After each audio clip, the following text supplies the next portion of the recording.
Hello friends, எல்லோரும் எப்படி இருக்கீங்க? Hello friends. இன்றைக்கி நம்ம வீடியோவில் மேரேஜில் மிஸ் ஆன சில கிளிப்ஸ்லாம் வந்து உங்கள்கிட்ட ஷேர் பண்ணிக்க போகிறோம். நிறைய வீடியோஸ் நாங்கள் எடுத்திருக்கோம். அதாவது ஃபோட்டோகிராஃபர்ஸும் கொடுத்துருக்காங்க மேரேஜில் நடந்த எல்லா விஷயமும். அதாவது நிச்சயம், அப்புறம் அடுத்த நாள் மதியம் வந்து பார்த்திங்கன்னா என்னமோ சொல்லுவாங்களே, அம்மா தான் சொன்னாங்க, அந்த சீர் கொடுப்பாங்களாம்மா, அந்த லட்டெல்லாம் போட்டு கொடுத்தாங்கல்ல ஒரு தவளையில். அப்போ ஒரு குட்டி ஃபங்க்ஷன் மாதிரி ஒன்று நடந்துச்சு. அதெல்லாமே வந்து நிறைய கிளிப்ஸ் இருக்குது. கேமராமேன் வீடியோஸ்க்கு கொடுத்ததுக்கு அப்புறம் தான் அந்த கிளிப்ஸ்லாம் இருக்குது. நிறைய பேர் வந்து மேரேஜ் வீடியோஸ் அதிகமாக போடல, நீங்கள் ஃபுல்லாக கூட போடுங்க முடிஞ்சால், நாங்கள் பார்க்க ரெடி தான் அப்படிங்கிற மாதிரி கமெண்ட்ஸில் வந்து நிறைய கமெண்ட்ஸ் வந்துருந்துச்சு, சொல்லியிருந்தீங்க. நாங்கள் தான் போடலாமா வேணாமா அப்படின்னு சொல்லிட்டு யோசனையிலே இருந்து இவ்வளோ நாள் கொண்டு வந்துட்டோம். ஃபோட்டோஸ் வந்து வீடியோஸ் வந்து கிடைக்க வந்து ரொம்ப நாள் ஆகிடுச்சு, 2 மாதமே ஆகிடுச்சு. ஒரு வீடியோவில் கூட பிரியா வந்து மென்ஷன் பண்ணியிருந்தது. ஆமாம், ஏன்னா நிறைய பேர் கேட்டே இருந்தாங்க, ஏமா ஒரு மேரேஜ் வீடியோ போட மாட்டியாமா, இப்படிலாம் வர கமெண்ட்ஸு, ஏதோ வேணும்னே போடாத மாதிரி. ஆனால் அப்படி இல்லை, வீடியோ வந்து கொடுக்க வந்து லேட் ஆகிடுச்சு, அதனால தான். இன்றைக்கி ஒரு குட்டி கிளிப்ஸ் வந்து நாங்கள் ஒரு நாள் நடந்த விஷயத்தை மட்டும் ஷேர் பண்ணுறோம். ஒவ்வொரு வீடியோலையும் கொஞ்சம் வந்து நம்ம ஷேர் பண்ணலாம். மெயினாக நம்ம ரெசிபீஸ்லாம் வேறு அப்லோட் பண்ணணும் பார்த்தீங்களா, அதனால் குக்கிங்கும் சேர்த்துட்டு கொஞ்சமாக இந்த குட்டியாக என்னென்னலாம் நடந்துச்சுன்னு அவங்கக்கிட்ட ஷேர் பண்ணிக்க போகிறோம் 2 பேரும். அவருக்கு என்ன தோணுதுன்னு அவர் சொல்ல போகிறாரு. அன்றைக்கி என்ன நடந்துச்சு, நீ எனக்கு என்ன ஞாபகம் இருக்கோ அதை வந்து நான் உங்ககிட்ட ஷேர் பண்ணிக்க போகிறேன்.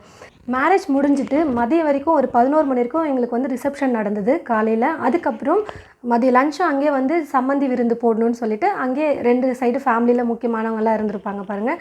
அங்கே எல்லாருமே சேர்ந்து மதியம் அங்கேயே சாப்பிட்டுட்டு மண்டபத்துலேயே ஸ்ட்ரைட்டாக நான் வந்து மதியம் மாமியார் வீட்டுக்கு போயிட்டேன். அங்கே போய் விளக்கெல்லாம் ஏற்றிட்டு சாமி கும்பிட்டு பால் பழம்லாம் கொடுத்தாங்க. எல்லாம் சாப்பிட்டு முடிச்சுட்டு கொஞ்சம் நேரம் இருந்துட்டு மதியம் கிளம்புனா தான் நம்ம வந்து இங்கே கோயம்புத்தூருக்கு நைட்டு ஈவினிங்லாம் வர முடியும்னு சொல்லிட்டு பிளான் பண்ணோம். அங்கே கிளம்பவே கொஞ்சம் லேட் ஆகிடுச்சு. அப்புறம் ஈவினிங் இங்கே வரத்துக்குள்ளே எப்படியும் 7:30-8 மணி ஆகிருக்கும். ரொம்ப லேட் ஆகிடுச்சு. ஆனால் வரத்துக்கு 6 மணி நேரம் ட்ராவல் பண்ணணும். அதனால் வந்து ரொம்ப லேட் ஆகிடுச்சு.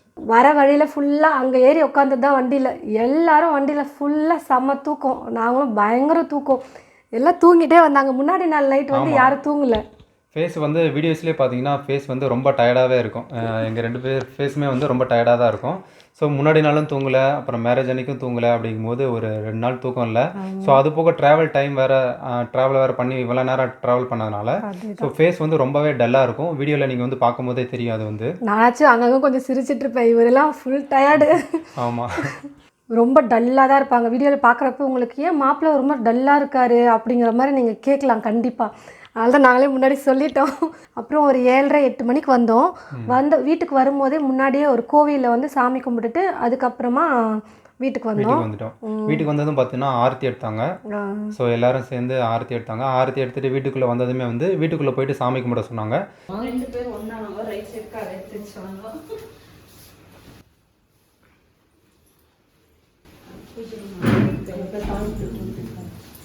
சரி சாமி கும்பிட்டோம். சாமி கும்பிட்டு அடுத்து என்னென்னு பார்த்தீங்கன்னா பால் பழம்.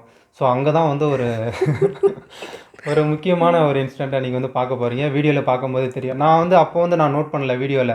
ஸோ நேரில் வந்து அப்போ வந்து எனக்கு தெரியல. ஸோ வீடியோவில் பார்க்கும்போது தான் தெரிஞ்சிருக்கு பிரியா வந்து ரியாக்ஷன் எந்த மாதிரி இருக்குது அப்படின்றது. இந்த கஷாயம்லாம் கொடுப்பாங்க பார்த்தீங்களா, அப்போ நம்ம வந்து எப்படி ரியாக்ட் பண்ணுவோம், ஐயோ கஷாயமா அப்படின்ற மாதிரி இருக்குல்ல, அந்த மாதிரி வந்து பிரியா வந்து பால் பழம் கொடுக்கும்போது வந்து ரியாக்ஷனை கொடுத்துருக்கோம்.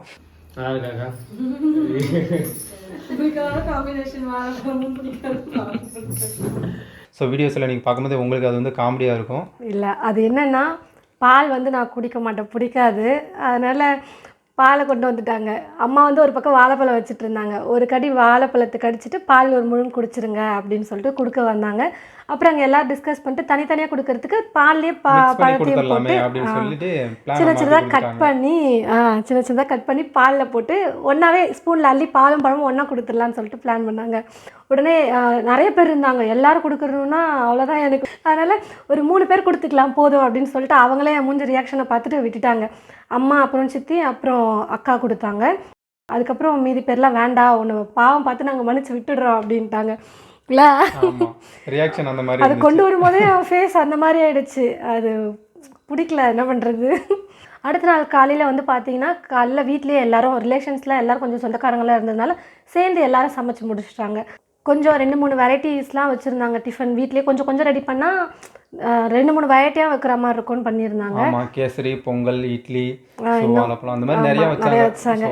அதை வீடியோவில் பார்க்கும்போதே உங்களுக்கு வந்து தெரியும்.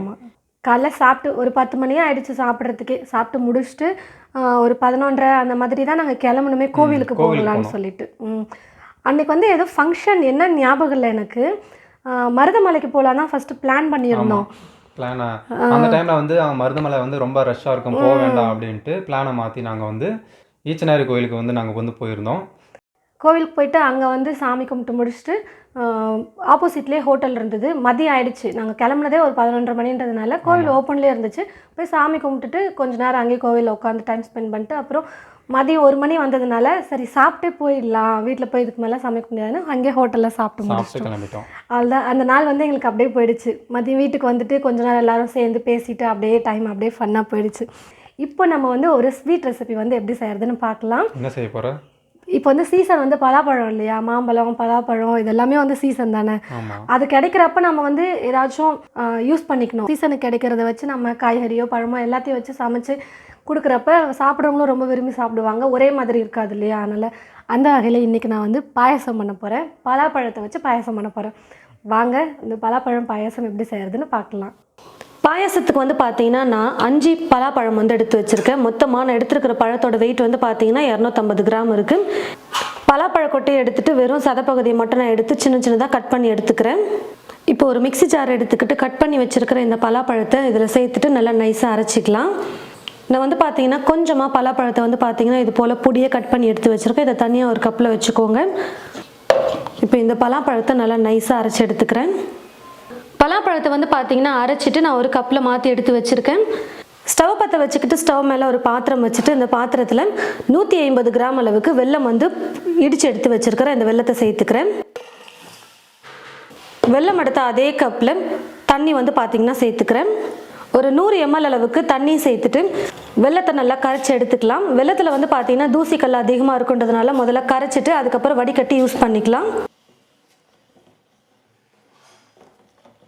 வெல்லம் நல்லா கரைஞ்சி இது போல் ஒரு நிமிஷத்துக்கு நல்லா வெல்லத்தை கொதிக்க வச்சு எடுத்துக்கிட்டேன்.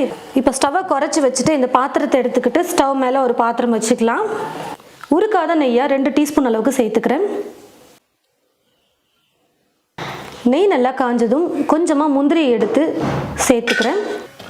உங்களுக்கு முந்திரி திராட்சையோட அளவெல்லாம் எவ்வளோ வேணுமோ அதுக்கேற்றது போல் நீங்கள் சேர்த்துக்கோங்க. ஓரளவுக்கு முந்திரி வறுப்பட ஆரம்பித்ததுக்கப்புறம் கொஞ்சமாக உலர் திராட்சை சேர்த்துக்கிறேன்.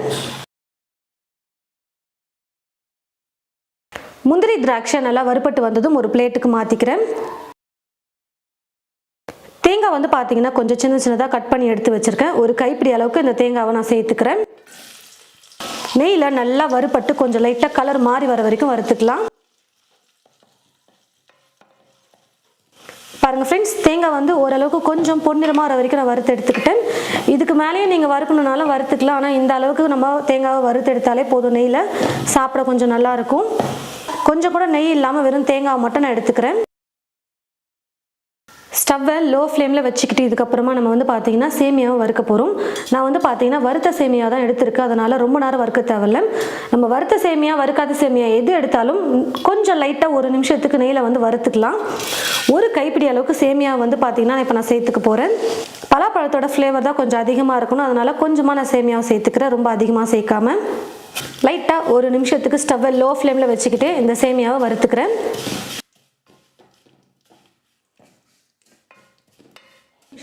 சேமியாவை நல்லா வறுத்ததுக்கு அப்புறமா இது கூட அரைச்சி எடுத்து வச்சிருக்கிற இந்த பலாப்பழ விழுதை சேர்த்துக்கிறேன். பொடியை கட் பண்ணி வச்சிருக்கிற இந்த பலாப்பழத்தையும் சேர்த்துக்கிறேன். நெய்யிலேயே ஒரு 2 நிமிஷத்துக்கு பலாப்பழ விழுதை சேர்த்துட்டு நல்லா வதக்கிக்கலாம்.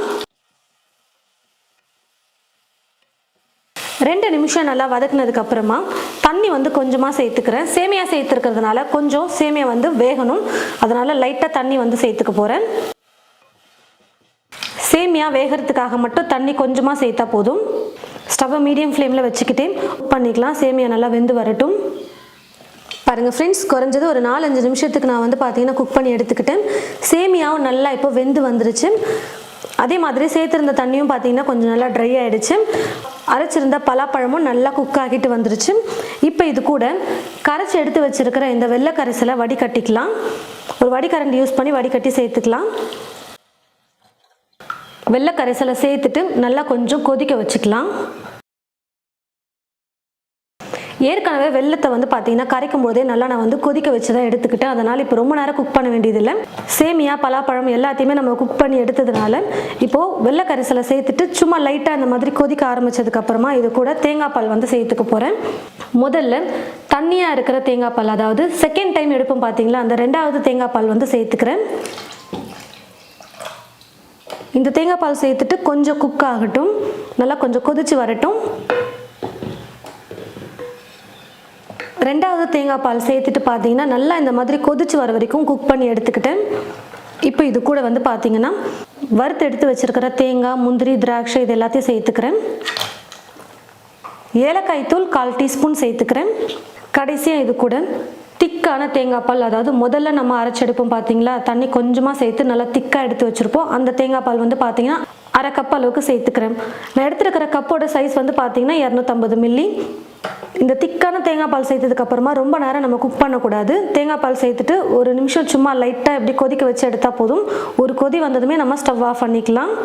பால், தேங்காய் பால் இதெல்லாம் சேர்த்துட்டு ரொம்ப நேரம் நம்ம குக் பண்ணும்போது திரிஞ்ச மாதிரி ஆகிடும். நெய் வந்து பார்த்தீங்கன்னா நான் முதல்ல கொஞ்சம் நிறையா சேர்த்ததுனால இப்போ நான் எதுவும் நெய் சேர்த்துக்கல. உங்களுக்கு நெய்யோட ஃப்ளேவர் ரொம்ப பிடிக்கும்னு நினச்சிங்கன்னா உங்கள் விருப்பத்துக்கு தகுந்தது போல் நீங்கள் 2 ஸ்பூன் இல்லை 3-4 ஸ்பூன் கூட சேர்த்துக்கலாம். பாருங்கள் ஃப்ரெண்ட்ஸ், இப்போ கொதிக்க ஆரம்பிச்சிருச்சு. நான் ஸ்டவ் ஆஃப் பண்ணிடுறேன். இப்போ பார்க்க பாயாசம் ரொம்ப தண்ணியாக இருக்கிற மாதிரி இருக்கும். ஆனால் கொஞ்சம் சூடு ஆற வந்து பார்த்தீங்கன்னா கெட்டியாக ஆரம்பிச்சிடும். அதனால் இந்த பதத்தில் நீங்கள் பாயாசம் செய்யும் போது கரெக்டாக இருக்கும் குடிக்கிறதுக்கு. தேங்காய், முந்திரி, திராட்சை கூடவே வந்து பார்த்தீங்கன்னா பலாப்பழத்தையும் இந்த மாதிரி சின்னதாக கட் பண்ணி போட்டிருக்கிறதுனால குடிக்கும்போது அவ்வளோ சூப்பராக இருக்கும். அது எல்லாத்தையும் கடைச்சி சாப்பிட்டுட்டே பாயாசத்தை குடிக்க ரொம்ப டேஸ்ட் சூப்பராக இருக்கும். கண்டிப்பாக இது போல் நீங்கள் உங்களுடைய வீட்டில் பலாப்பழம் வாங்கினீங்கன்னா பாயாசம் வந்து செஞ்சு பாருங்கள்.